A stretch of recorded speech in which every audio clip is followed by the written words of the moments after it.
এক হাতে কফি, আরেক হাতে দড়ি ধরে 200 মিটার উপরে ঝুলে থাকা কাঠের মাচায়। চিন্তা করেন, কফির জন্য এতটা কষ্ট।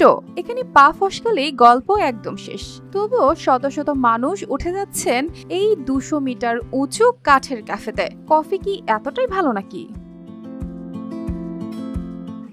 এটা জানার জন্য নিতে হবে এমন ভয়ঙ্কর অভিজ্ঞতা। যেতে হবে চীনের গুইঝু প্রদেশের লিবো কাউন্টির কুল প্লে ফরেস্ট পার্কের ক্লিফ কফিতে, যেটা এখন অ্যাডভেঞ্চার প্রেমীদের স্বর্গ।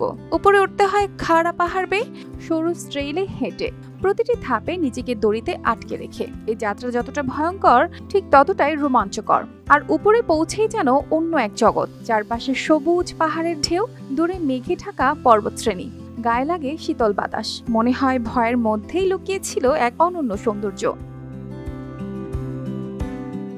ভিডিওতে দেখা যাচ্ছে এক তরুণী ধাপে ধাপে উঠে যাচ্ছেন ক্যাফের দিকে।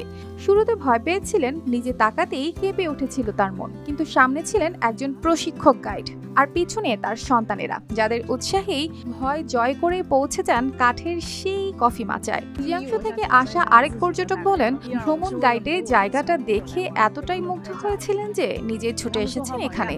কারো মতে নিজের ভেতরের সাহস যাচাই করতে এসেছেন, কেউ বা সন্তানদের শেখাতে ভয় পেয়ে থেমে যাওয়া নয়, সামনে এগিয়ে যাওয়াই সাহস।